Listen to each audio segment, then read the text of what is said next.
An interesting topic, an interesting time, I think. I think we're all aware that the world of work is changing and potentially significantly for some. There's been a wave of agile working prior to the recent pandemic. We've understood that people need to be more people-centric space to get the best out of them. And that wave has spread, certainly in the legal sector, out of London, where a lot of the legal firms that have adopted a more agile approach to work. That's now spreading through the country, and even locally here in Manchester, we're now seeing the legal sector adopt some more agile working elements. Slightly slower than other sectors potentially, but legal are adopting that more agile approach, which is only going to come to the fore, as I said, once we come through the pandemic and what we're learning through at the moment. So you're absolutely right, Richard. Space, it's important. We've got to factor in people as well. For us as interior design and refurbishment company, one size doesn't fit all. It'd be very easy for us if that was the case. But each business, even in the legal sector, has got its own way of working, its own culture, and its own intricacies that we need to understand and absorb.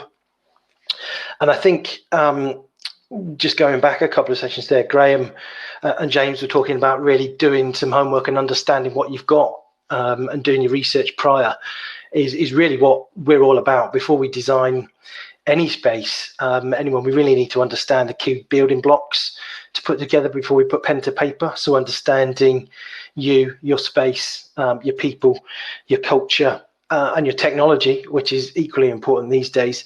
All of those elements we need to understand and know intimately before we can then start designing something in a space that's going to work.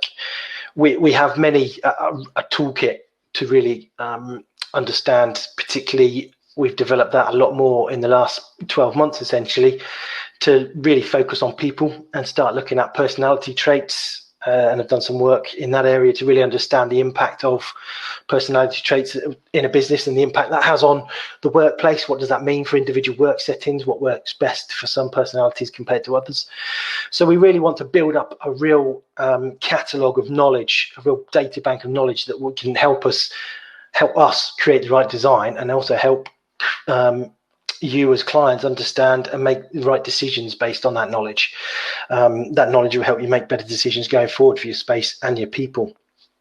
So looking at people, looking at space, how that's all going to work together, what it actually is you need in a space. Our role is to certainly challenge some of the preconceptions and set ideas. As I said, things are looking very different. We know that one-to-one desking is underutilized and inefficient use of space.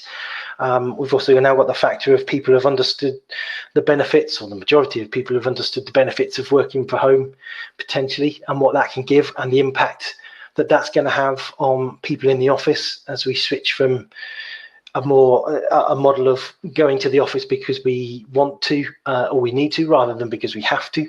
So what does that mean for you and your business, and the impact on your spatial requirements there, to essentially come up with a detailed space budget. That space budget, going down to finite detail in terms of meeting rooms and sizes, to desks and alternative work settings away from the desk, the kind of things we need to absorb into. That we then produce test fits. So if you're looking at various different spaces, we can produce test fits to look at what works and what doesn't work in particular buildings. Give recommendations around some of the best options in terms of for you as a business as to what works in which individual space, and bring that to life by visualizations and space planning those spaces to give you a real idea of what your space could be, and show you the art of the possible and the differences between potentially what you've got now to what you've got, what you could potentially have in the future. So it's a really exciting time, I think, in our industry, and also for businesses that are looking to change at the moment, whether that's location, they're kind of been built at the same time, to really absorb some of those new ways of working that we're beginning to see evolve.